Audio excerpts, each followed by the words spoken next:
Hello everyone, welcome to the CA Indirect Taxes IDT batch. फटाफट फटाफट से मुझे कंफर्म कर दो, ऑडियो वीडियो सब कुछ क्लियर है क्या? Shall we start with the class? Uh, have you all joined? Is the audio video everything clear? Tell me ना। चलो चलो जल्दी से।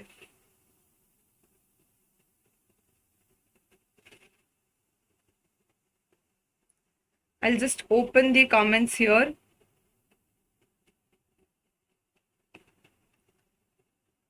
Just give me a second.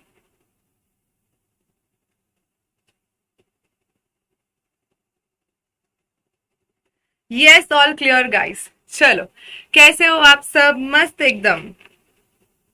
Yes ma'am. क्या करने वाले हैं? कौन हो आप? क्या है ये बैच? थोड़ा सा बताओ ना। So hey everyone, my name is CA Riddhi बाघमार।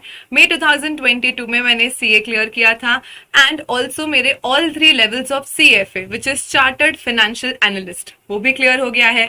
BCom किया है with gold medal and all Gujarat rank 3। Yes, so that is all. Pass होते ही फटाफट फटाफट से पढ़ाना चालू कर दिया था, तो बिल्कुल आपके ऊपर कोई एक्सपेरिमेंट नहीं हो रहा है।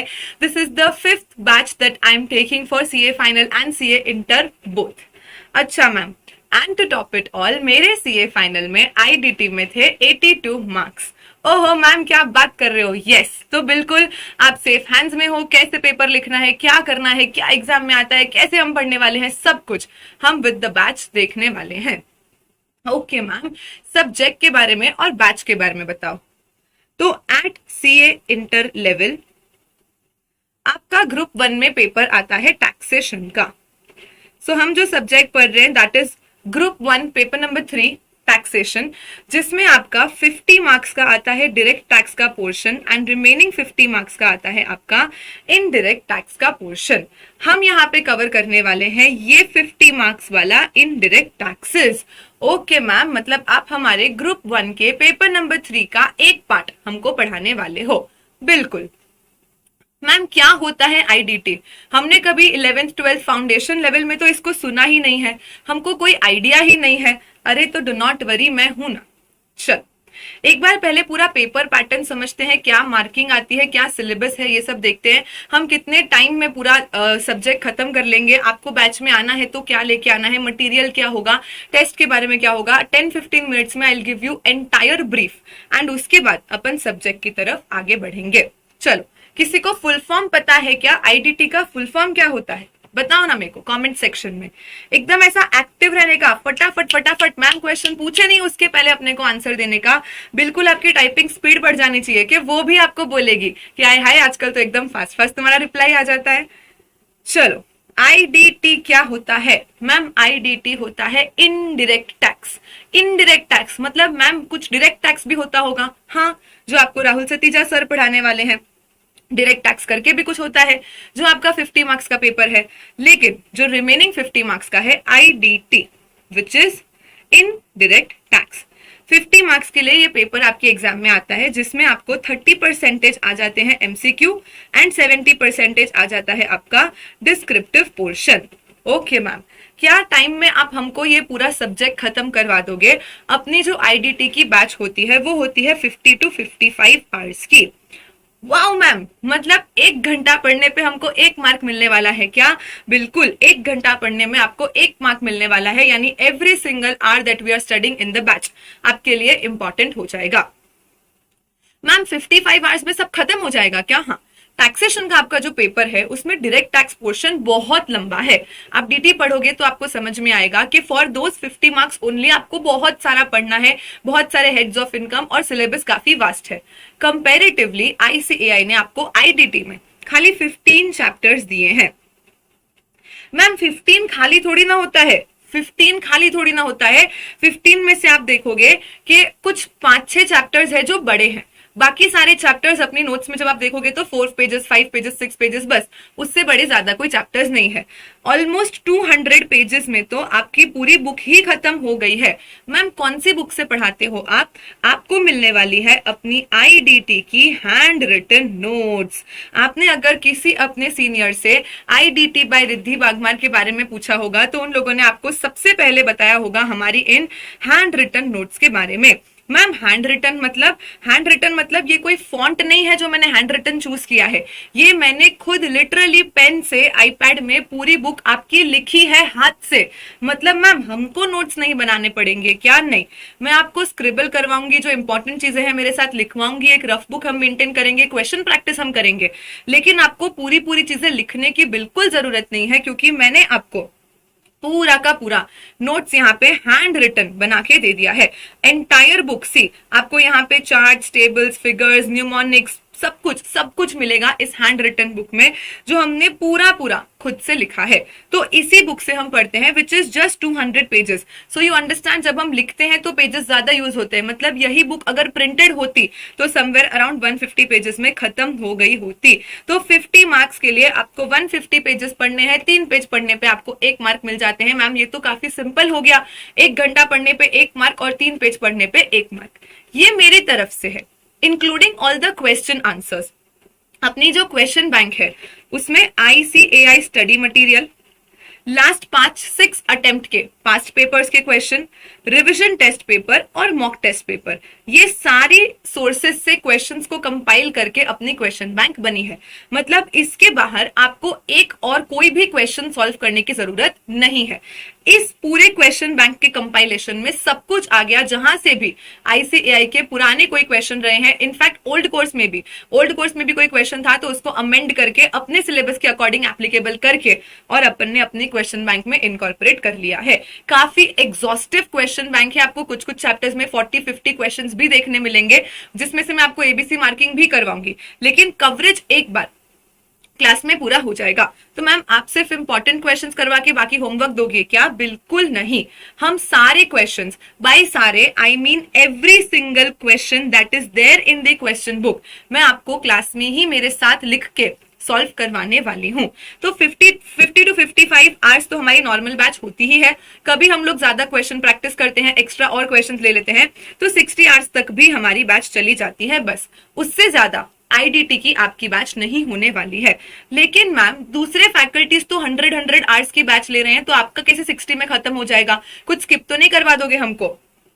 बिल्कुल भी नहीं, बिल्कुल भी नहीं, क्योंकि अपने जो CA फाइनल की भी बैच होती है ना, that is also only 110 to 120 hours for IDT।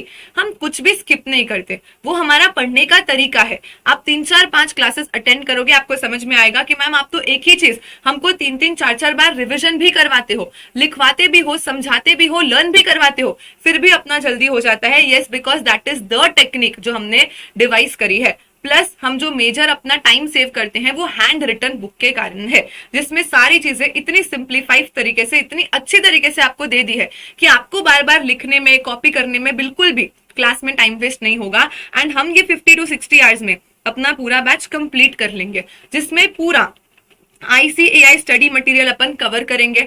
इसके अलावा आप मॉड्यूल को टच भी नहीं करोगे। मेरी 100% गारंटी है ये कि आपका 100% पेपर एग्जाम में अपनी हैंड रिटन बुक से ही आने वाला है। आपको ICAI study material after the classes refer करने की कोई जरूरत नहीं है। क्वेश्चन आंसर मैं आपको सारे करवा दूंगी, आपको किसी भी और सोर्स से कोई और क्वेश्चन भी कवर करने की जरूरत नहीं है। प्लस मैं हमेशा एक लोगो बोलती हूँ कि मैं जो भी क्लास में पढ़ाऊंगी वो सब आपको समझ आएगा, मजा आएगा और याद होगा। क्या होगा? समझ आएगा, मजा आएगा, एंड मोस्ट इंपॉर्टेंटली मैं आपको क्लास में ही सब कुछ लर्न भी करवा दूंगी। यानी मेरे लेक्चर्स के बाद आपका सेल्फ स्टडी का टाइम जो आपको लगने वाला है वो कंपैरेटिवली काफी कम हो जाएगा। अगर आप डेली बेसिस पे हम जो पढ़ते हैं वो रिवाइज करके नेक्स्ट लेक्चर में आते हो, तो जिस दिन अपनी IDT की बैच खत्म होगी उस दिन आप इतने कॉन्फिडेंट जरूर से होगे कि आज ही पेपर लिख दे दो हमको, हम पूरा पेपर आराम से अटेम्प्ट कर सकते हैं। ओके मैम, उसके अलावा हमारी जो मेजर राइटिंग प्रैक्टिस होगी वो हमारी टेस्ट सीरीज के कारण। आपको IDT में 5 block test and +3 full course test papers मिलने वाले हैं। यानी जो अपना 15 चैप्टर्स का सिलेबस है उसको अपन ने 3-3, 4-4 चैप्टर के पार्ट में ब्लॉक्स में ब्रेक कर दिया है। तो जैसे ही हमारी 7-8 क्लासेस होगी, हमारे 4-5 चैप्टर खत्म होंगे और आपको एक 50 मार्क्स का टेस्ट लिखने मिलेगा। देन उसके बाद नेक्स्ट 4-5 चैप्टर खत्म होंगे, आपको नेक्स्ट 50 मार्क्स का टेस्ट लिखने मिलेगा। यानी जब तक अपना पूरा का पूरा सिलेबस खत्म होगा तब तक आप ऑलरेडी 5 into 50 250 मार्क्स के पेपर्स तो लिख चुके होंगे। एंड उसके बाद आपकी फुल कोर्स टेस्ट तो अलग से होने ही वाली है। यानी फुल राइटिंग प्रैक्टिस आपकी मेरे साथ विद द बैच होगी। आपको बस ये डिसिप्लिन रखना है कि क्लास में पूरा अटेंशन रखना है, इधर उधर ध्यान नहीं जाना चाहिए। अगर छोटा मोटा कोई होमवर्क देती हूँ कभी तो वो आपको करके आना है। वैसे तो मैं आपको सारे क्वेश्चंस क्लास में सॉल्व करवाऊंगी, कुछ एकदम ही रिपीटेटिव नेचर के क्वेश्चन इन केस हुए जो आपको होमवर्क मिल भी जाते हैं तो कोई प्रॉब्लम नहीं है, क्योंकि अपनी क्वेश्चन बैंक में सारे के सारे टॉकिंग क्वेश्चन बैंक है अपनी। मतलब आप QR कोड स्कैन करोगे तो आपको मेरी ही वॉइस में रिकॉर्डेड उसका आंसर भी मिल जाएगा इन केस कभी कहीं अटक जाते हो नेक्स्ट रिविजन में। तो ये एक एडिशनल बेनिफिट है जो इंटर CA लेवल पे आपको मिल जाएगा कि कोई भी क्वेश्चन कभी भी अटकते हो बस आप स्कैन करो और आपको सिर्फ उतने क्वेश्चन का 2-3 मिनट का वीडियो या ऑडियो जो भी होगा वो QR कोड में मिल जाएगा। टेस्ट सीरीज आप मेरे साथ साथ लिख दोगे, ठीक है मैम। क्या मटेरियल मिलेगा आपको? हैंड रिटन बुक के बारे में मैंने आपको बताया जिसमें 200 पेजेस में हमने ऑलमोस्ट पूरा का पूरा IDT वाइंड अप कर दिया है। उसके अलावा हैंड रिटन बुक जो अपनी नोट्स है 150 to 200 पेजेस की बुक है जिसमें आपका सारा सिलेबस कवर हो जाएगा। उसके अलावा आपको मिलेगी एक क्वेश्चन बैंक जो जैसे बताया कि पूरा का पूरा क्वेश्चंस का कंपाइलेशन होने वाला है। उसके अलावा हम लोग MCQ प्रैक्टिस भी क्लास में साथ साथ में करने वाले हैं। This is the material. बस कोई ऐसी बड़ी बुक, छोटी बुक, चार्ट बुक, अलग बुक, ईगल बुक, आपको कुछ भी अलग अलग से रेफर नहीं करना है। ये एक बुक है जिसमें मेरे साथ पहली बार पढ़ोगे, रिवीजन करोगे, फिर क्वेश्चन प्रैक्टिस करोगे।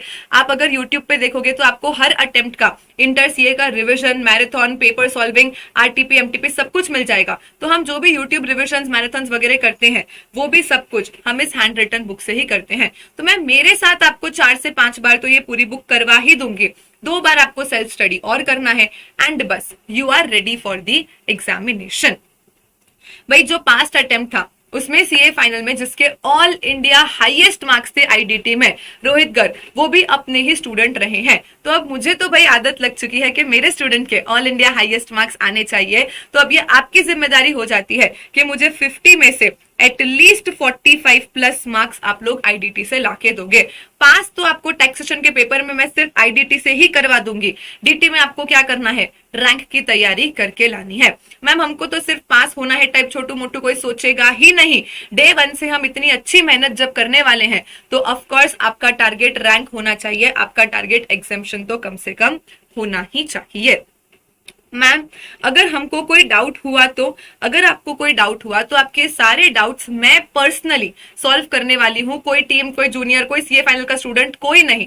आई Riddhi Bagmar is going to solve all your doubts. आपको सिंपली करना क्या है, आपको एक चैनल का एक टेलीग्राम ग्रुप का लिंक मिल जाएगा, एक व्हाट्सएप ग्रुप का लिंक मिल जाएगा जिसमें फास्ट के सारे स्टूडेंट्स के डाउट सॉल्व हो जाते हैं एट द इंटर लेवल। आपको बस ये करना है कि उस ग्रुप में डाउट पोस्ट करना है ताकि मैं सेम डे आपके सारे डाउट्स सॉल्व कर पाऊं।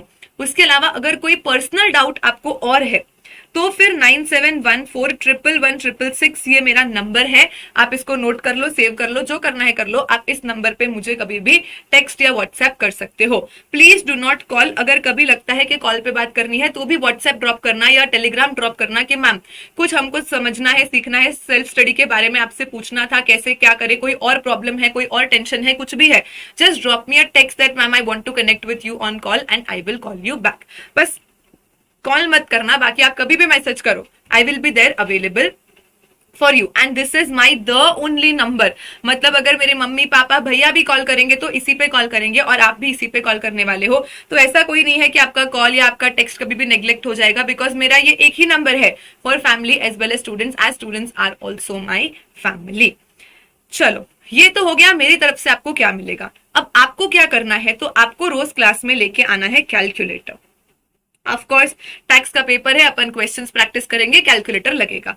उसके अलावा आपको पेन, पेंसिल, हाइलाइटर जो लेके आना है वो लेके आइए। स्टिकी नोट्स लेके आना, क्योंकि नोट्स में आपको कई जगह पे मैं थोड़े एक्स्ट्रा एग्जांपल्स दूंगी, कुछ चीजें लिखवाऊंगी, जिसमें अगर आपके पास स्टिकी नोट्स होगा तो आपको पेस्ट करने में आसानी हो जाएगी और उसी के साथ आपके शॉर्ट शॉर्ट नोट्स भी बनते जाएंगे। एक आपको 2 नोटबुक मेंटेन करनी है फॉर आईडीटी, ठीक है। एक रहेगी आपकी रफ बुक।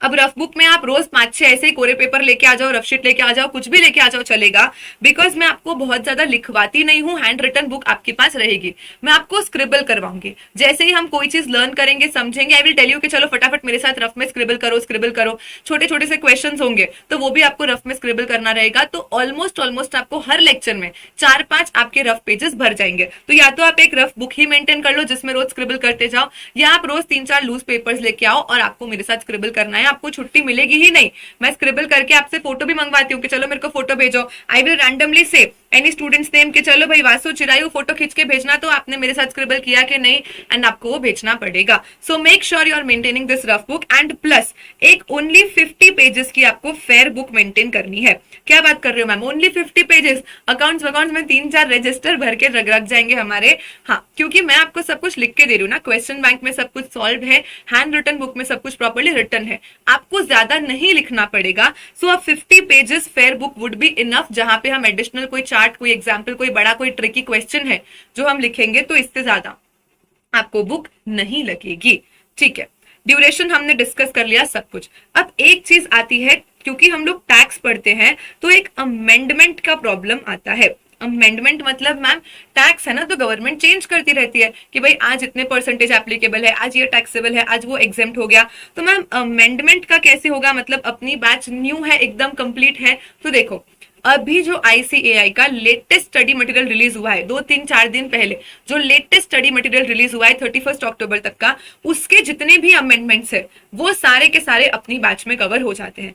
यानी 31 अक्टूबर 2024 तक गवर्नमेंट ने जो भी अमेंडमेंट लाया है जीएसटी के रिलेटेड, आईडीटी के रिलेटेड, जो भी आपके लिए रेलेवेंट है, वो सब के सब अपनी बुक में क्या है, इनकॉर्पोरेटेड है। मतलब अगर कोई ऐसा स्टूडेंट है जिसकी एग्जाम मई 25 में है, तो उसको तो कुछ भी अलग से रेफर करना ही नहीं है। जो हम इस बैच में पढ़ेंगे वो फुल एंड फाइनल होगा, खत्म। लेकिन आप लोगों की एग्जाम तो कब है, सितंबर 25 में है। तो उसके लिए क्या होता है, यहाँ से +3 मंथ्स के और अमेंडमेंट्स भी आपको एप्लीकेबल हो जाते हैं, जो अभी तक आए ही नहीं है, क्योंकि हम तो अभी नवंबर फर्स्ट वीक में हैं।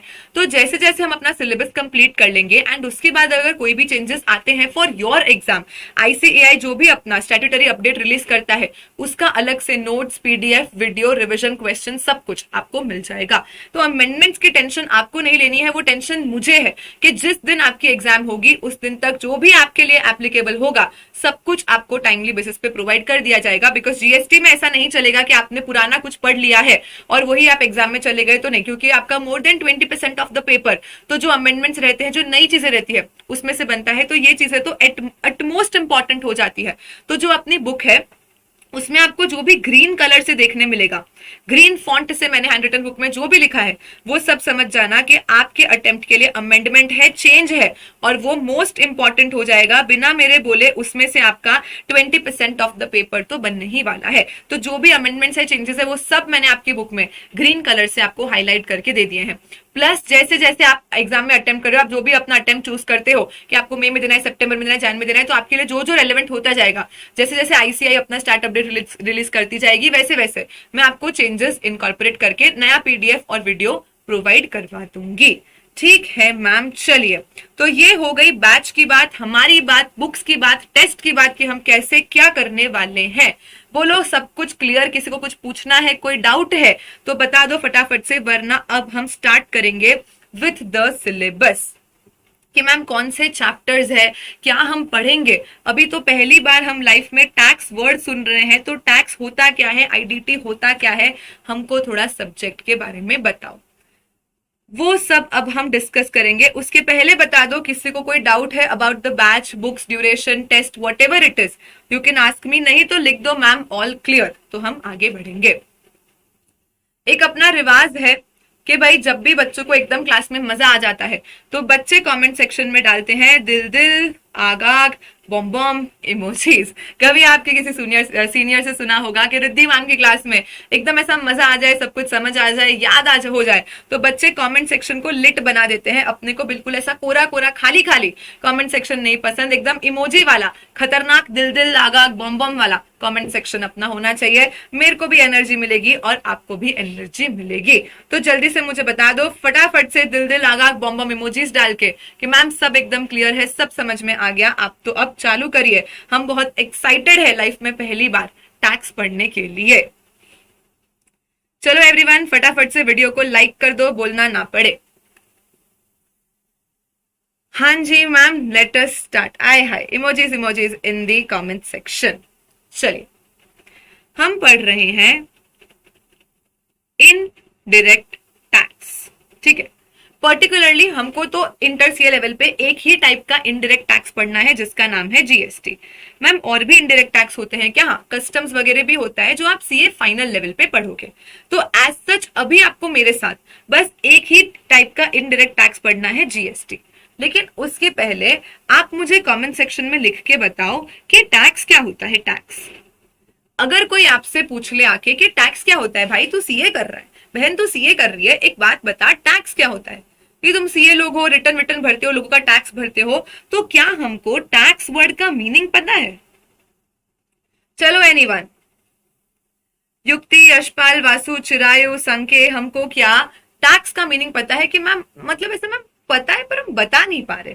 हमको पता है कि टैक्स होता है, मतलब हम गवर्नमेंट को देते हैं, लेकिन ऐसा डेफिनेशन के बारे में कभी सोचा नहीं मैम, वो बस है।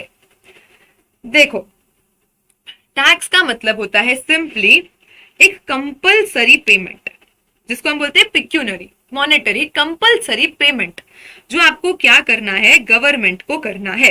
एक कंपलसरी पेमेंट है जो आपको गवर्नमेंट को करना ही पड़ता है।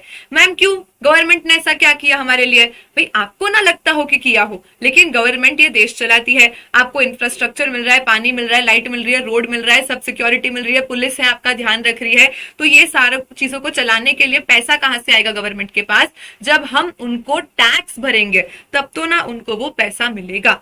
तो क्या आज आप ऐसा बोल सकते हो मेरा तो मूड ही नहीं है, just like Rakhi Sawant, no mood of payment, I don't want to make payment? क्या आप ऐसा गवर्नमेंट को बोल सकते हो? बिल्कुल नहीं, उठा के जेल में डाल देंगे। मतलब ये कोई वॉलेंटरी मतलब मेरी इच्छा है तो मैं टैक्स दूं, मेरी इच्छा नहीं है तो मैं टैक्स नहीं दूं, ऐसा चलता है क्या? नहीं मैम, मतलब ये वॉलेंटरी पेमेंट नहीं है जो हम अपने हिसाब से लगा तो कर देंगे वरना नहीं करेंगे। ये कंपलसरी पेमेंट है। ये क्या है? कंपलसरी पेमेंट है, पिक्यूनरी पेमेंट है। पेमेंट भी कैसे? मॉनेटरी पेमेंट है, पैसा देना पड़ता है गवर्नमेंट को। तो एक कंपलसरी पेमेंट है जो हम गवर्नमेंट को करते हैं। क्यों करते हैं? ताकि गवर्नमेंट क्या कर सके, इंडिया का एडमिनिस्ट्रेशन चला सके। अच्छा मैम, इसको हम बोलते हैं टैक्स। चलो फटाफट से मेरे को 2-3 टैक्स के नाम बता सकता है कोई? एक तो जो मैं ऑफ कोर्स मैं आपको पढ़ाने वाली हूँ जीएसटी जो मैं ही आपको पढ़ाने वाली हूँ, गुड्स एंड सर्विसेज टैक्स। इसके अलावा मेरे को बताओ आपको कोई और टैक्सेस के नाम पता है क्या? कि हाँ मैम ये भी टैक्स होता है, ये भी टैक्स होता है। क्योंकि टैक्स तो गवर्नमेंट बहुत सारे टाइप्स के हमसे चार्ज करती है। तो एक टैक्स मैं आपको पढ़ाऊंगी जीएसटी, उसके अलावा आपको कौन कौन से टैक्स के नाम पता है मुझे बताओ। मैम एक्साइज नाम का भी एक टैक्स होता है जो हमने सुना है। कस्टम ड्यूटी होता है, वेरी गुड, कस्टम ड्यूटी भी मैं ही आपको पढ़ाने वाली हूँ जब आप सीए फाइनल में आ जाओगे। मैम इनकम टैक्स होता है, उसको कैसे भूल सकते हैं? यस, इनकम टैक्स होता है, सेल्स टैक्स है, excise tax, customs duties, goods and services tax, ऐसे बहुत सारे टाइप्स ऑफ टैक्सेस गवर्नमेंट अपन से चार्ज करती है। अब क्या होता है कि इन टैक्सेस को हम मेजरली 2 पार्ट में ब्रेक कर सकते हैं। एक जो गवर्नमेंट हमसे कलेक्ट करती है जिसको हम बोलते हैं डायरेक्ट टैक्स, एक जो गवर्नमेंट हमसे कलेक्ट करती है जिसको हम बोलते हैं इनडायरेक्ट टैक्स। अब अपना जो सीए इंटर लेवल पे पेपर 3 है वो टैक्सेशन है, जिसमें 50 मार्क्स डायरेक्ट टैक्स है, 50 मार्क्स इनडायरेक्ट टैक्स है। मैं आपको इनडायरेक्ट टैक्स पढ़ाने वाली हूँ, लेकिन उसके पहले मैम हमको डिफरेंस तो बताओ, दोनों में फर्क क्या है, डायरेक्ट और इनडायरेक्ट का मतलब क्या हुआ? तो देखो, आज मान लो हमारे साथ है अमीन फरीदी, ठीक है। अमीन बन गए, अमीन से सीए अमीन। जैसे ही सीए अमीन बने, मस्त 20 लाख पर एनम की नौकरी लग गई अमीन की। अब ये सैलरी आ रही है कटा टीडीएस, सैलरी आ रही है आ रही है आ रही है, भरना पड़ा इनकम टैक्स। सुना होगा ना, आपके पेरेंट्स बिजनेस करते हैं, जॉब करते हैं, कुछ भी करते हैं, अरे यार इतना सारा इनकम टैक्स लगता है, आधा आधी इनकम तो सरकार ले जाती है, 30% इनकम तो सरकार ले जाती है। यानी जो पर्सन इनकम कर रहा है, जो पर्सन उस इनकम में से टैक्स का पेमेंट करने वाला है, वो सेम ही पर्सन है। मतलब क्या होगा, उई माँ, डायरेक्ट पिंच फील होता है। क्या बोला, the person paying the tax, the person paying the tax is the same person, the person paying the tax is the same person जो टैक्स का क्या करने वाला है, बर्डन बेयर करने वाला है। इसीलिए क्या हुआ, इसीलिए क्या हुआ, हमको खुद को वो पिंच फील हुआ, हमको खुद को क्या हुआ, वो पिंच फील हुआ कि अरे यार मेरी इनकम हुई थी, मेरी इनकम जिसमें से सरकार इनकम टैक्स ले गई, मैंने सरकार को टैक्स पे किया और मैंने ही क्या किया, वो टैक्स का बर्डन भी बेयर किया। इसको हम बोलते हैं डायरेक्ट टैक्स, जिसका बेस्ट एग्जांपल है इनकम टैक्स। जिसका क्या है, बेस्ट एग्जांपल है इनकम टैक्स, कि जिसकी इनकम हुई उसने टैक्स भरा, जिसने टैक्स भरा उसने खुद ने उस टैक्स का क्या किया है, बर्डन बेयर किया है। Correct ma'am. चलो वही सामने, let's take example of Sanke, है ना। Sanke, am I pronouncing your name right? I hope so, yes.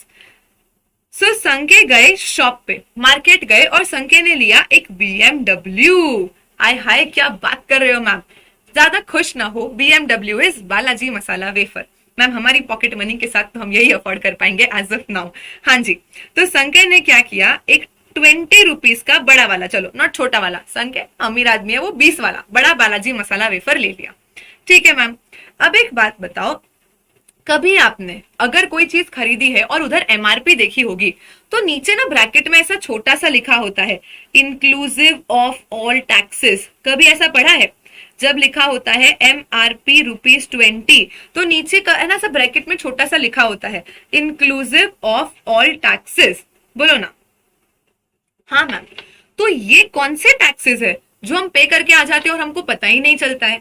आपको पता है, एक्चुअली जो आप 20 रुपीज का चिप्स का पैकेट खरीदते हो, उसमें से चिप्स तो मान लो सिर्फ 18.5 के ही होंगे या 18 के ही होंगे, और रिमेनिंग 2 और 1.5 का तो आप क्या दे के आ गए हो, टैक्स दे के आ गए हो, आपको पता ही नहीं चला। मतलब ये है शॉपकीपर, ये है शॉपकीपर, ये है Sanki, Sanky, I am sorry, I am not able to pronounce your name. चलो ये है सैंकी, आई थिंक इट्स सैंकी, ठीक है, ये है सैंकी। अब सैंकी ने क्या किया, यहाँ पे 20 रुपीज पूरा शॉपकीपर को पे कर दिया, और सैंकी तो मन में यही सोच रहे कि मैंने तो आज 20 रुपीज के चिप्स खरीदे, मैंने तो आज 20 रुपीज के चिप्स खरीदे। बट एक्चुअली सैंकी ने चिप्स तो 18.5 के ही खरीदे, और 1.5 का क्या किया, यहाँ पे टैक्स दे दिया है। अब ये टैक्स जो है वो शॉपकीपर जाएगा और जाके गवर्नमेंट को पे करेगा। विच मीन्स कि हम एज बायर्स, हम एज कस्टमर्स क्या करते हैं, जो भी टैक्स का पैसा है ना, वो अपने सप्लायर को देके आ जाते हैं, सेलर को देके आ जाते हैं, और सेलर ऐसे सारे कस्टमर से टैक्स कलेक्ट करके और फिर क्या करता है, गवर्नमेंट को टैक्स पे करता है। मतलब अनलाइक डायरेक्ट टैक्स, जो पर्सन टैक्स पे कर रहा है और जिसकी जेब से वो टैक्स गया है, जिसने बर्डन बेयर किया है, ये दोनों कौन हो जाते हैं, अलग अलग लोग हो जाते हैं। गवर्नमेंट को पे किसने किया ये टैक्स का पैसा, मैम शॉपकीपर ने पे किया, जिसने BMW बेचा। और इसका बर्डन किसने बेयर किया, एक्चुअली ये टैक्स गया किसकी जेब से, तो मैम ये टैक्स तो सैंकी की जेब से गया था। तो ऐसे केस में बर्डन बेयर किया कस्टमर ने, नाम में ही तो लिखा है कस्टमर, जिसको कष्ट से मरना है वही तो कस्टमर है, तो वो क्या करेगा, हमेशा बर्डन बेयर करेगा टैक्स का, वेर इज पेमेंट कौन करेगा, शॉपकीपर जाके करेगा। तो अब एक बात बताओ, मुझे एक बात बताओ कि यहाँ पे दोनों टैक्सेस का डिफरेंस समझने के बाद आपको क्या लगता है कि कौन सा टैक्स कलेक्ट करना गवर्नमेंट के लिए इजी होता होगा, डायरेक्ट टैक्स या इनडायरेक्ट टैक्स? हमने दोनों के डिफरेंसेस समझे, राइट मैम। तो आप डायरेक्ट टैक्स और इनडायरेक्ट टैक्स में कौन सा वो टैक्स है जो कलेक्ट करना गवर्नमेंट के लिए ज्यादा इजी होता है, और कौन सा टैक्स कलेक्ट करना ज्यादा मुश्किल हो जाता है? Ma'am of course indirect tax collect करना इजी होता होगा, क्योंकि हम तो दिन में कितनी चीजें खरीदते हैं जिसमें हम टैक्स दे दे के आ जाते हैं और हमको शायद रियलाइज भी नहीं होता। जब मैम आपने ये पानी की बोतल खरीदी होगी, इसमें भी आपने जीएसटी भर दिया होगा साथ में। आपने मैम जब ये फोन खरीदा होगा, तब इसमें भी साथ में आप जीएसटी भर के आ गए होंगे। लेकिन इनकम टैक्स तो हमको खुद से अपनी इनकम से काट के गवर्नमेंट को पे करना पड़ता है, तो मैम उसमें तो दुख होता है, पिंच होता है, तो हम कहीं ना कहीं उसको बचाने की कोशिश करेंगे, कम पे करेंगे, तो इसका कलेक्शन गवर्नमेंट के लिए क्या हो जाता है, मुश्किल हो जाता है। तो यही डिफरेंस है कि जो इनडायरेक्ट टैक्सेस होते हैं ना, वो डायरेक्टली हम उस पर्सन से नहीं लेते हैं, उस पर्सन को हम गुड्स और सर्विसेज बेचते हैं, गुड्स और सर्विसेज में से हम टैक्स निकाल के क्या कर देते हैं, एज सप्लायर्स गवर्नमेंट को दे देते हैं। तो इसका जो कलेक्शन होता है ना, वो कंपैरेटिवली इजी होता है, और इसका जो कलेक्शन होता है, इसका गवर्नमेंट को ध्यान रखना पड़ता है, लेस इजी होता है इस डायरेक्ट टैक्स को कलेक्ट करना, इसका ज्यादा ध्यान रखना पड़ता है कि लोग टैक्स की चोरी वगैरह ना करें। चलो, अगर आप लोगों को थोड़ा सा भी इनकम टैक्स का आइडिया है, कभी सुना होगा, तो एक क्वेश्चन पूछती हूं, मुझे बताना है ना। चलो, हमारे साथ है युक्ति, वी हैव युक्ति कोठारी, ठीक है। लेट अस से आज युक्ति ने 2 लाख रुपीज अर्न किए हैं, and this is the only income. युक्ति ने पूरे साल में सिर्फ 2 लाख रुपीज ही अर्न किए हैं। वेरे सामने we have Mr Mukesh Ambani, we have Mr Mukesh Ambani, जो ऑलरेडी मैम पता नहीं कितने हजार करोड़ कमा रहे हैं, उसमें प्लस उन्होंने अलॉन्ग विद जो उनके thousands and crores of rupees वो हर साल कमा रहे हैं, प्लस उन्होंने एक्स्ट्रा 2 लाख उसमें और कमा लिए। तो क्या इन दोनों लोगों पे हम बोलेंगे कि क्या युक्ति पे और मिस्टर मुकेश अंबानी पे सेम इनकम टैक्स लगेगा क्या?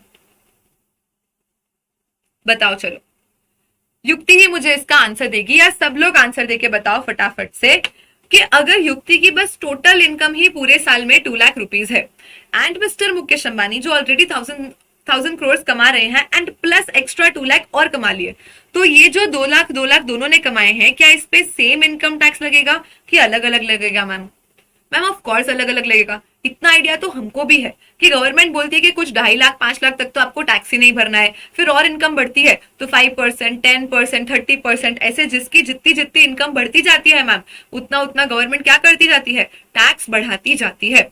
मतलब जिसकी पे करने की कैपेसिटी ज्यादा, उससे गवर्नमेंट क्या करेगी, और ज्यादा टैक्सेस लेगी। तो हम देखते हैं कि भाई किसकी एबिलिटी ज्यादा है। इनफैक्ट अगर कोई बहुत गरीब है, बिलो पॉवर्टी लाइन है, तो उससे टैक्स लेना छोड़ो, उसको तो गवर्नमेंट और क्या करती है, इंसेंटिव देती है, बेनिफिट देती है, सब्सिडीज देती है।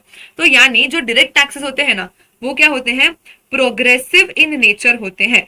प्रोग्रेस मतलब आगे बढ़ना, जिसकी कैपेसिटी ज्यादा, उससे हम क्या करेंगे, ज्यादा टैक्सेस लेंगे, जिसकी एबिलिटी टू पे ज्यादा है उससे और ज्यादा टैक्स मांगेंगे।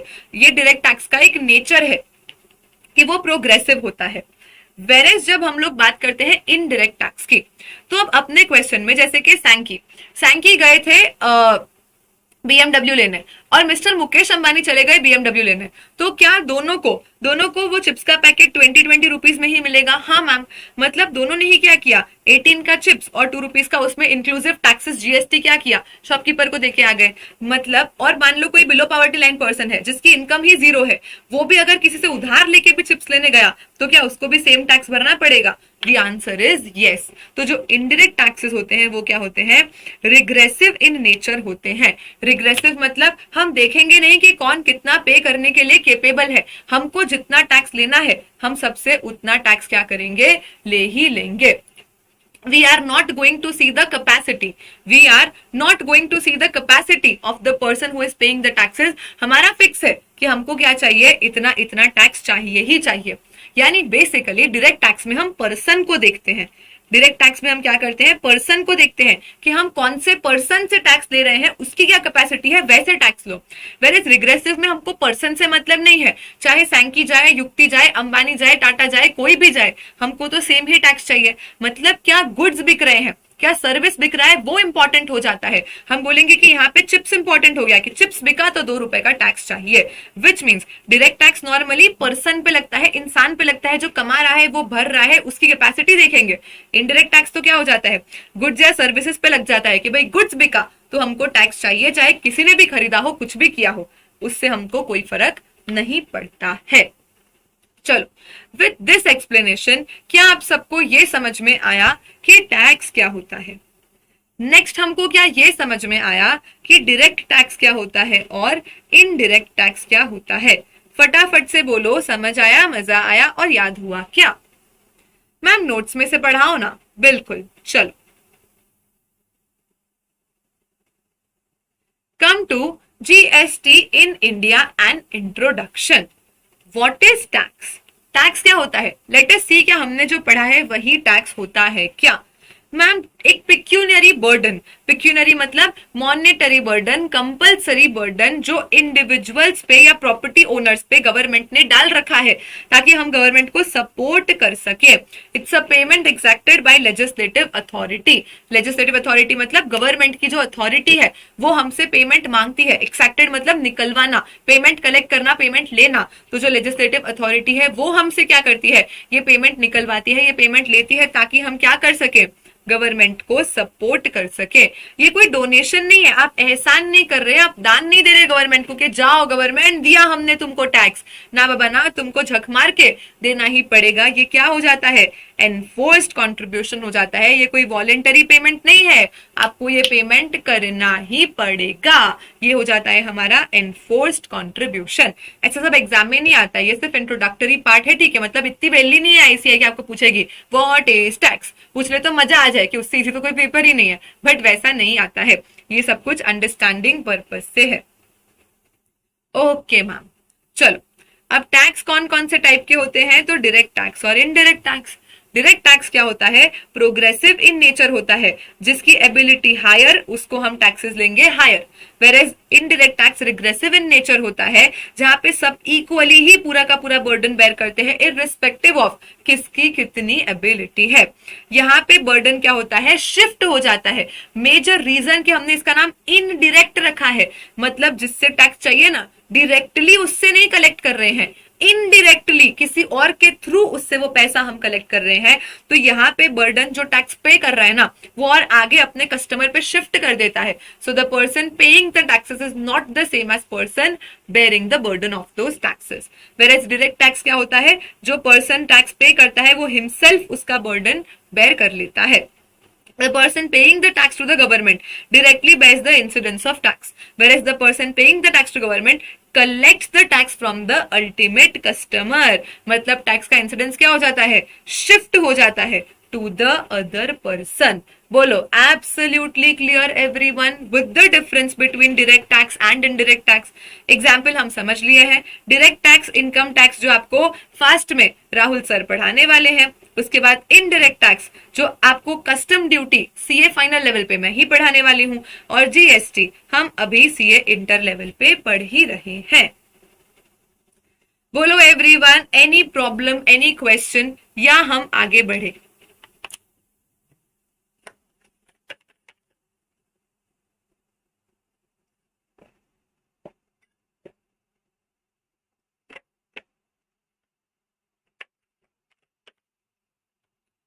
आगे बढ़ते हैं मैम। चलो तो आगे बढ़ते हैं। अब पर्टिकुलरली टैक्स का मीनिंग समझने के बाद हमको एक ही इनडायरेक्ट टैक्स के बारे में पूरे इंटर लेवल पे पढ़ना है, जिसका नाम है GST. What is the full form of GST? Ma'am good night sweet dreams, take care. What is the full form of GST? Ma'am good night sweet dreams, take care. ए आपके बाबू वाला फुल फॉर्म नहीं, अपना वाला full form, law वाला full form. It is GST, goods and services tax. मतलब ऐसा एक टैक्स जो गुड्स और सर्विसेज पे लगने वाला है, उसको हम क्या बोलते हैं? जीएसटी बोल देते हैं। ये हमने समझा भी कि इनकम टैक्स तो एक पर्सन पे लग रहा है, जिस पर्सन की इनकम है उस पे लग रहा है। वेयर जीएसटी तो ऐसा टैक्स है जो चिप्स पे लगा, चिप्स बिका तो टैक्स लगा, मोबाइल बिका तो टैक्स लगा, टीचिंग किया, मान लो आज आपने लेक्चर्स परचेस करे तो आपकी लेक्चर्स की जो फीस है उसमें भी 18% तो क्या है? जीएसटी है, जो गवर्नमेंट को दे देना है। ओ यस मैम, यानी सारे गुड्स सारे सर्विसेज में ऑटोमेटिकली क्या हो जाएगा? टैक्स यहाँ पे आ ही जाता है। किसी को पता है क्या जीएसटी कौन से ईयर में इंट्रोड्यूस हुआ था? जीएसटी का हैप्पी बर्थडे कब है? When is the happy birthday of goods and services tax? Anyone? चलो ये तो मैम बिल्कुल जनरल नॉलेज क्वेश्चन हो गया। हाँ, जीएसटी का बर्थडे मैम ज्यादा पुराना तो नहीं है जीएसटी, हमको लगता है कि अभी अभी कभी आया था, हमने बीच बीच में सुना था। Anybody has an idea which year? A very good guys, तुमको तो पहले से सब आता है, मैं क्या पढ़ाऊं। 1 जुलाई मैम, 1 जुलाई 2017 से जीएसटी इंडिया में आया था। ये जीएसटी का हैप्पी बर्थडे है। एंड फन फैक्ट कि 1 जुलाई को सीए डे भी होता है, यानी हमारा ही दिन गवर्नमेंट ने चूज किया था जिस दिन उन लोगों ने क्या किया, जीएसटी को इंडिया में इंप्लीमेंट करा। तो एक जेन्युइन डाउट है मैम, अगर 2017 में जीएसटी आया तो क्या उसके पहले गुड्स और सर्विसेज बिकने पे कोई टैक्स ही नहीं था? जीएसटी तो 2017 में आया, तो जीएसटी आने के पहले जब हम लोग गुड्स या सर्विसेज परचेज सेल करते थे तो क्या उसके ऊपर कोई टैक्स लगता ही नहीं था? मैम हम दुबई थे, हम टैक्स फ्री कंट्री थे, हम मजे कर रहे थे, ऐसा है क्या? चलो, do you have an idea कि बिफोर 2017 जब जीएसटी आया ना, तब ऐसे बहुत नारे लगाए गए थे, one nation one tax, one nation one tax. ये क्या था ma'am one nation one tax? इसके आने के पहले क्या था? क्या आप लोगों ने कभी service tax, excise, value added tax, ये सारे नाम सुने हैं? हाँ मैम, जो अब नहीं लगते, क्यों? क्योंकि ये सब 2017 के पहले, जीएसटी आने के पहले के टैक्सेस थे, जिनको अब आफ्टर जीएसटी बिंग इम्प्लीमेंटेड सबको मर्ज कर दिया, सारे अलग अलग टैक्सेस को मर्ज करके एक टैक्स बनाया जिसको हम बोलते हैं GST, one nation one tax. पर मैम क्यों, क्या प्रॉब्लम थी? जब पहले से सारे टैक्सेस चल रहे थे, अच्छा खासा अपना टैक्सेशन रिजीम था, तो आपको ऐसी क्या दिक्कत आ गई कि उन सबको हटा के और हमको एक टैक्स लाना पड़ा, GST? Let us understand this. चलो, इसके लिए मैं आपको सुनाती हूँ एक कहानी। एक हम मस्त आज स्टोरी सुनेंगे, कहानी सुनेंगे, है ना। मेरा एक नेबर था अंकित, मेरा एक नेबर था अंकित, है ना। अंकित के पापा के पास इतना पैसा था, इतना पैसा था कि हम लोग तो ऐसा सब कलेक्टिवली अंकित से जलते थे कि भाई जिंदगी हो तो इसके जैसी, मस्त इसको पॉकेट मनी मिलती है, चिल करता है, घूमता है, फिरता है, एंजॉय करता है। ये बात है 2016-17 की, जीएसटी आया था उसके पहले की बात। ओके मैम, तो अब क्या हुआ? अब मेरा तो तब जस्ट 12th क्लियर हुआ था, मैंने सीपीटी ज्वाइन कर लिया, मैंने कहा बस अपन तो अब क्या करेंगे, सीए बनेंगे, मैं मस्त पढ़ाई पे लग गई। लेकिन अंकित, क्योंकि उसके पापा मम्मी के पास तो इतना पैसा था, तो अंकित ने बोला अरे अपन तो चिल कर रहे, घूम रहे, फिर रहे। एंड एक दिन सडनली अंकित के पापा को ऐसा रियलाइज हुआ कि अरे यार ये तो बिगड़ गया। अंकित की मम्मी ने बोला मेरे पैसों पे घूम रहा है, तू तो बिगड़ गया है, आज से तेरा पॉकेट मनी बंद, अब तुझे लाइफ में कुछ करके दिखाना पड़ेगा। अंकित मुझसे बड़ा भी था, अंकित बेसिकली मुझसे 3-4 साल बड़ा था, भाई उसका तो ऐसा कमाने का टाइम आ गया था। अंकित तो चिल कर रहा है लाइफ में, कॉलेज जाता था, बस बीकॉम करता था, बीकॉम हो गया था एंड मजे। तो अब अंकित के पापा ने बोला भाई तू बीकॉम हो गया है, तू ग्रेजुएट हो गया है, अब तेरे को कुछ कमाना चाहिए कि नहीं कमाना चाहिए? ऐसा एकदम चिल्ला के अंकित को बोला पॉकेट मनी बंद। अंकित का भी ईगो हो गया हर्ट, ऐसा वो सा ईगो होता है ना इस एज में, अरे आप क्या, मैं आपको कमा के दिखाऊंगा। तो अंकित ने बोला डन पापा डन, मेरे को थोड़ा सा पैसा दे दो, थोड़ी सी जमीन दे दो, मैं डालूंगा फैक्ट्री और मैं आपको कमा के दिखाऊंगा। अब ऐसे केस में पापा ने पूछा भाई किस चीज की फैक्ट्री डालेगा? तो अंकित ने बोला बॉटल की। पापा ने बोला क्यों? बोले आप नहीं समझोगे पापा, बॉटल आजकल बहुत सबसे ज्यादा यूज होती है हर चीज में, तो बॉटल बनाएंगे अपन, कांच की, हर तरह की अपन बॉटल बनाएंगे। पापा ने बोला चल भाई ठीक है, तेरी इच्छा। तो फाइनली अंकित डिसाइडेड कि अंकित को क्या करना था, अंकित को क्या करना था, बॉटल का प्लांट लगाना था। अब इसके लिए अंकित ने सबसे पहले, अब मैं तो अहमदाबाद रहती थी, ठीक है, अंकित मेरे नेबर, तो अंकित ने क्या किया, अहमदाबाद के लोकल मार्केट में गया। अंकित अहमदाबाद के लोकल मार्केट में गया, वहां से कुछ रॉ मटेरियल्स परचेस करना चालू कर दिए फॉर द बॉटल, कि क्या ग्लास फैक्ट्री वैक्ट्री सेटअप कर रहे, सब अंडर कंस्ट्रक्शन है, सब काम चल रहा है, रॉ मटेरियल परचेस करने गए। जैसे ही रॉ मटेरियल्स परचेस किए, बिल में ऐसा कुछ दिखा अंकित को कि जब ग्लास बताया तब तो बोला कि 5000 का है, और जब खरीद लिया तो बिल में ऐसी वाट लगा दी, अपनी बिल में वाट लगा दी। अब अंकित ने सोचा कि यार किसको पूछे, कौन समझेगा ये सब, किसको आता होगा। अंकित ने सोचा चलो अच्छा मौका है, रिद्धि को कॉल करते हैं, एक चांस तो मिला कॉल करने का। तो अंकित ने क्या किया, मुझे कॉल किया, मैंने फोन उठाया, हेलो हाय अंकित भैया बोलो, बड़े थे ना। तो अंकित ने बोला अरे भैया मत बोल, मैंने कहा अरे बोलना यार क्या काम है। उसने बोला कि यार मैं इतना रॉ मटेरियल लेने आया था और इन्होंने इधर मेरी वाट लगा दिया। मैंने बोला हाँ फोटो भेजना तो, and he sent me bill का पिक्चर। तब मैंने अंकित को समझाया कि अरे वो वाट नहीं, वो वैट है। वैट मतलब वैल्यू एडेड टैक्स। जब भी तुम क्या करोगे, कोई गुड्स परचेज करोगे ना इधर उधर जाके, जब भी तुम कोई गुड्स परचेज करोगे तो वो हमेशा क्या करेंगे, तुमसे एक वैल्यू एडेड टैक्स नाम का टैक्स ले लेंगे। तो अंकित ने बोला अच्छा, मतलब ये मेरे को कोई गेला नहीं बना रहा, मेरे साथ कोई फूलिंग नहीं हो रही है, प्रॉपर है ये टैक्सेस लगते हैं। मैंने बोला हाँ भाई, नॉर्मली सारे गुड्स के सेल पे ये वैल्यू एडेड टैक्स कलेक्ट कर लिया जाता है। उसने बोला अच्छा ठीक है चलो। फिर यहाँ पे अहमदाबाद से ज्यादा कुछ काम हो नहीं रहा था अंकित का। अंकित ने सोचा अपन चलते हैं मुंबई, एंड अंकित पहुंच गया मुंबई और रॉ मटेरियल्स खरीदने के लिए। अब वहां से अंकित ने कुछ खरीदा और उनको बिल में दिखा सीएसटी।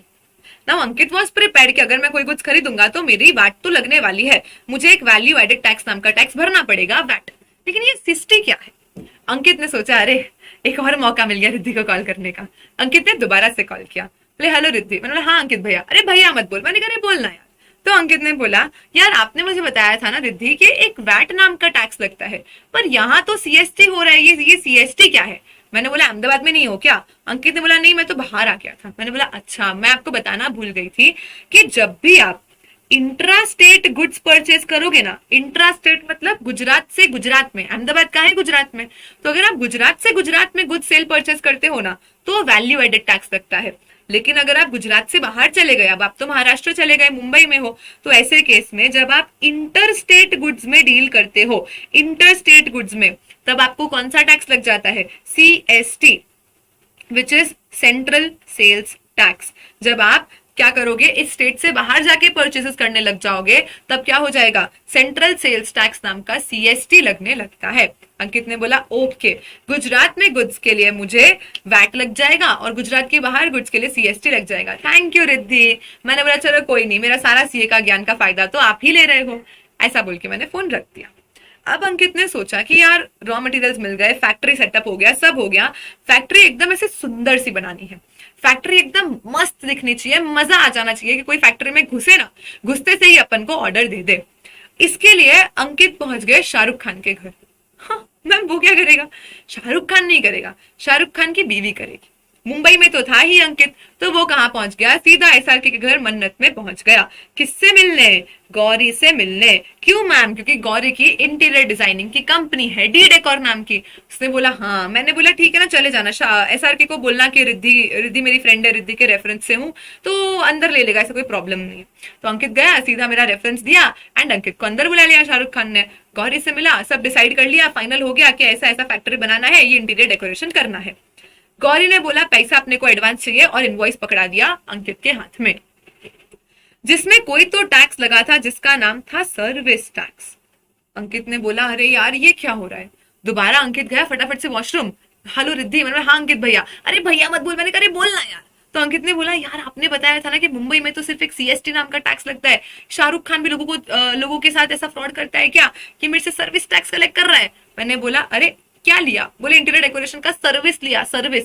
मैंने बोला अरे भाई, बोले भाई मत बोल। मैंने कहा सुनना यार, अगर गुड्स परचेज करते हैं ना, गुड्स, तो वैल्यू एडेड टैक्स और सेंट्रल सेल्स टैक्स लगता है। जब आप सर्विसेज परचेज सेल करते हो ना, तो सर्विस टैक्स लगता है। उसमें इंटरस्टेट इंट्रास्टेट कुछ नहीं होता, पूरे इंडिया में एक ही सर्विस टैक्स लग जाता है।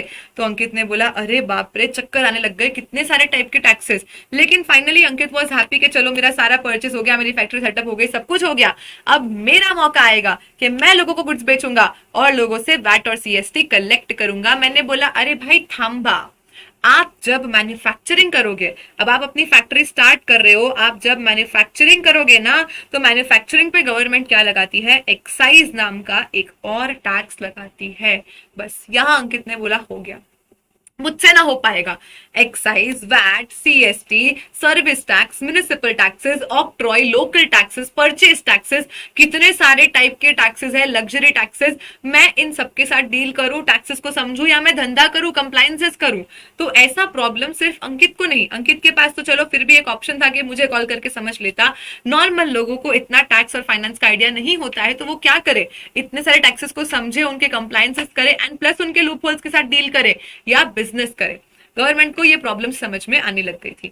प्लस जैसे कि अपन एक एग्जांपल लेते हैं रेस्टोरेंट का। अब जब हम रेस्टोरेंट जाते हैं तो मैम हम खाने के लिए भी जाते हैं और उनकी एम्बियंस, उनकी सर्विसेज के लिए भी जाते हैं। तो फिर इस पे वैट लगाया जाए या इस पे सर्विस टैक्स लगाया जाए?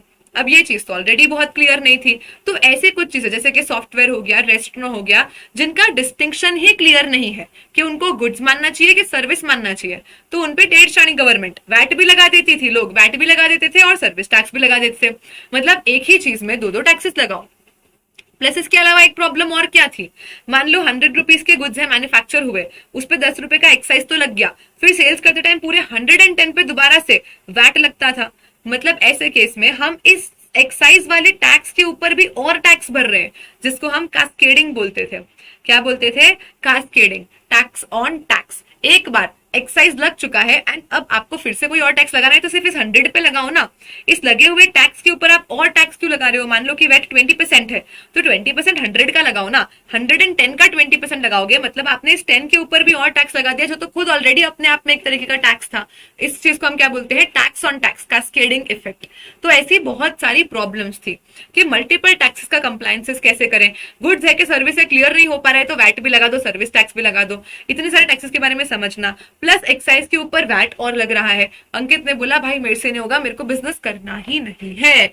तो ऐसा प्रॉब्लम बहुत लोगों के साथ हो रहा था, जिससे गवर्नमेंट को समझ में आया कि हमको अब ये सारे के सारे अलग अलग टैक्सेस को खत्म करके, बंद करके, मर्ज करके और क्या बनाना चाहिए?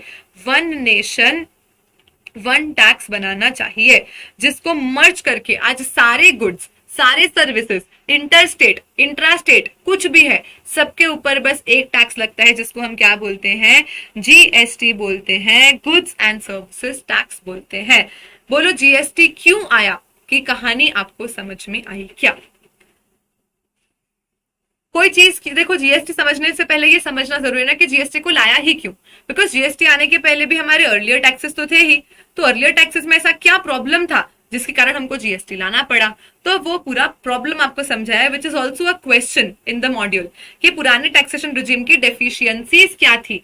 ये डेफिशिएंसीज को समझने के लिए हम जीएसटी लाए, और फिर जीएसटी क्यों लाए, किन कॉन्सेप्ट्स पे बेस्ड है, ये सब कहानी कहानी में हम एक एक क्वेश्चन कंप्लीट कर चुके हैं, जो मैं अब आपको नोट्स में से करवाऊंगी। पहले मुझे बताओ, ये सारे type of taxes, VAT, CST, service tax, excise, सब समझ में आया? कब क्या कौन सा टैक्स लगता था पहले, ये भी हमको आइडिया होना चाहिए।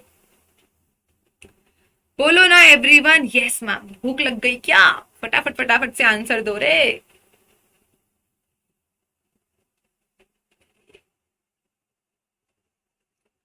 यस मैम, यस मैम, आ रहा है सब कुछ हमको समझ में। परफेक्ट। चलो, तो हम बात करते हैं genesis of GST in India. Ma'am genesis मतलब जन्म कुंडली समझ लो, या उसका हिस्ट्री समझ लो कि कब कैसे कहाँ जीएसटी इंडिया में आया था। तो देखो, ये पूरा पेज आपको कोई लर्न करने की जरूरत नहीं है, इसमें से एक भी डेट आपको लर्न नहीं करनी है, बस आपकी मॉड्यूल में दी है तो मैंने भी नोट्स में दे दिया है। लेकिन आईसीआई इतनी वेली नहीं है कि आपसे एमसीक्यू में या कभी क्वेश्चन में ऐसा पूछेगी कि बताओ लोकसभा में बिल कौन सी डेट को पास हुआ था। ऐसा सब नहीं होता है, they don't ask such questions. ऐसे तो देखो आईसीआई कुछ भी कर सकती है, बट जनरली 99.99999% वो ऐसा आपसे नहीं पूछेंगे। तो ये चीज बस हमको रीड करनी है, हमको पता होना चाहिए कि अच्छा कब क्या हुआ था, उस पर ज्यादा दिमाग लगा के उसको लर्न नहीं करना है। जो भी चीज आपको एग्जाम के लिए लर्न करनी होगी ना, वो मैं आपको क्लास में मेरे साथ लर्न करवाऊंगी। तो अनलेस मैं आपको कोई चीज लर्न नहीं करवा रही, मतलब समझ जाना कि ये सब रीड वंस है, नॉलेज के लिए है, पता होना चाहिए बस। याद जो करना है वो मेरी रिस्पॉन्सिबिलिटी है कि मैं आपको मेरे साथ करवाऊंगी। ठीक है मैम। तो जेनेसिस क्या बोलता है कि जीएसटी लॉन्च कब हुआ था? 1 जुलाई 2017 को हुआ था। पहली ऐसी कंट्री दुनिया में जिसने सोचा था कि जीएसटी जैसा एक टैक्स होना चाहिए जो वन नेशन वन टैक्स हो, सब चीजों पे एक ही टैक्स लगे, वो था फ्रांस।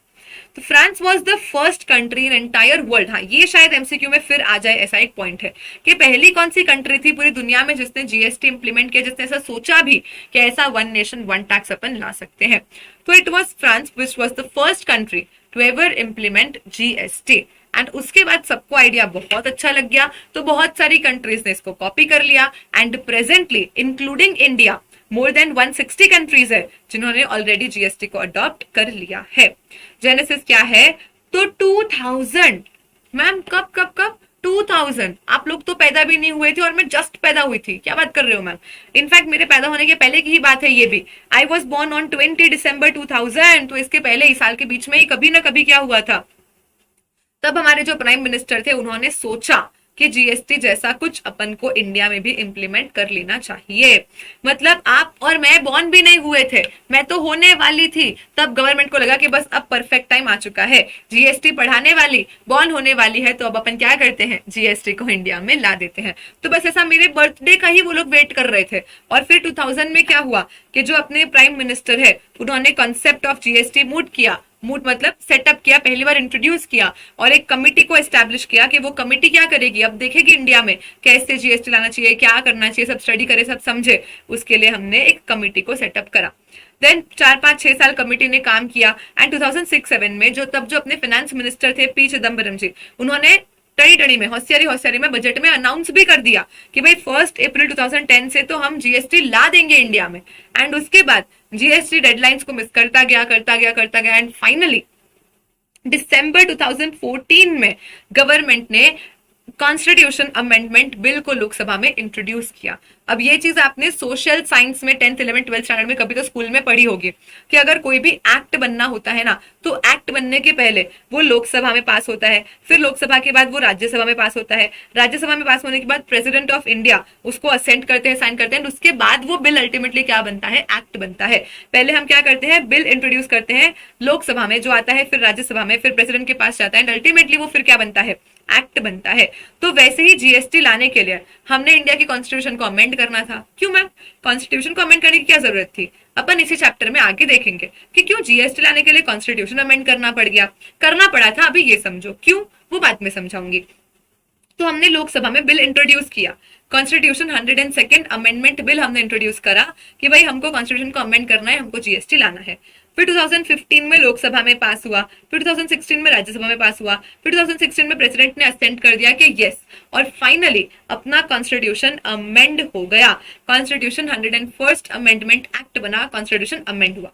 देन उसके बाद जीएसटी काउंसिल की मीटिंग हुई, जीएसटी काउंसिल ने CGST, SGST, GST UT, GST, ये सब क्या है मैम, अलग अलग टाइप के जीएसटी जिनके बारे में हम कल के लेक्चर में पढ़ने वाले हैं कि ये क्या है, सारे अलग अलग टाइप के जीएसटी, कौन कौन से टाइप के टैक्सेस है जिनके बिल्स इंट्रोड्यूस किए, एक एक करके सारे स्टेट ने अपना अपना एक्ट पास किया। एंड अल्टीमेटली क्या हुआ, 30 जून 2017 को एक जम्मू कश्मीर को, तो तब होशियारी हमेशा से थी ही, तो जम्मू कश्मीर को छोड़ के बाकी सारे स्टेट्स ने क्या कर दिया, अपना अपना एसजीएसटी एक्ट, एसजीएसटी मतलब स्टेट, अपना अपना रिस्पेक्टिव स्टेट का जीएसटी एक्ट क्या कर दिया, पास कर दिया और क्लियर कर दिया। एंड तो बस इसीलिए फिर 1 जुलाई से क्या हो गया, जीएसटी इंडिया में इंप्लीमेंट हो गया। एंड उसके एक हफ्ते बाद 7 दिन लगे और महबूबा भी मान गई। एंड 8 जुलाई को क्या हुआ, जम्मू कश्मीर में भी जीएसटी एक्ट पास हुआ। एंड आज की तारीख में today GST, presently GST is applicable to whole of India, बिना किसी एक्सेप्शन के आज जीएसटी पूरे इंडिया में कहीं भी कोई भी गुड्स सर्विसेज में आप डील करो,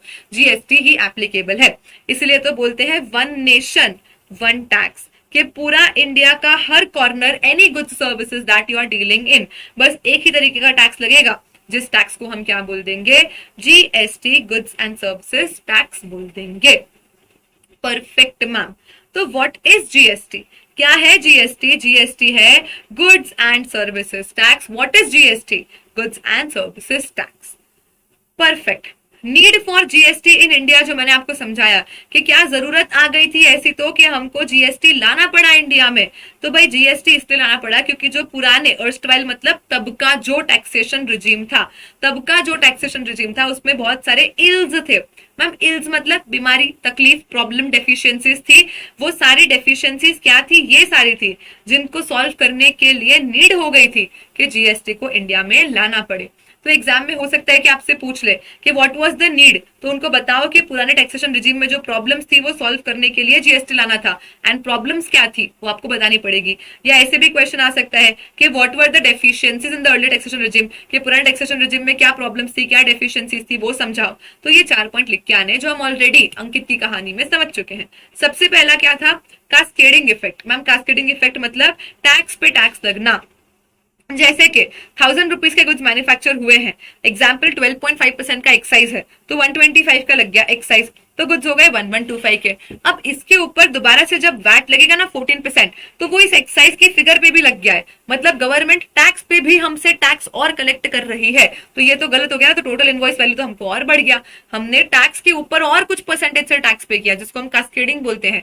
वो एक प्रॉब्लम था जो अब जीएसटी में सॉल्व हो गया, बिकॉज कभी भी जीएसटी के ऊपर जीएसटी गवर्नमेंट नहीं लगाती है। दूसरा, डिस्टिंक्शन ही क्लियर नहीं हो पा रहा था कुछ चीजों का, जैसे कि सॉफ्टवेयर हो गया, रेस्टोरेंट हो गया, कि वो गुड्स है कि सर्विस है यही नहीं पता, थोड़ा गुड्स है थोड़ा सर्विस है तो क्या करें। तो दोनों दोनों टैक्स लग जाते थे उस पर, वैट भी लग जाता था, सर्विस टैक्स भी लग जाता था। ये एक दूसरा प्रॉब्लम था जो अब सॉल्व हो गया, बिकॉज गुड्स हो चाहे सर्विस हो, अब तो सेम ही टैक्स है जीएसटी, तो वो एक ही लगेगा। उसके बाद CENVAT which is central levy and VAT which is state levy. Essentially value added tax थे पर उनका सेट ऑफ नहीं हो पाता था। मैम सेट ऑफ मतलब क्या? ये सेट ऑफ का मतलब मैं आपको कल के लेक्चर में पढ़ाऊंगी कि जीएसटी पे जीएसटी क्यों नहीं लगता, क्योंकि हमको कंटिन्यूअसली क्रेडिट मिलता रहता है। आपने कभी कभी सुना होगा अपने सीनियर्स से या पेरेंट्स से, अगर उनका कोई शॉप है, कि आईटीसी लेना है, आईटीसी लेना है, आईटीसी लेना है, जीएसटी का क्रेडिट लेना है। What is this credit, what is this set of exactly, basically ये हम पढ़ेंगे कल के लेक्चर में।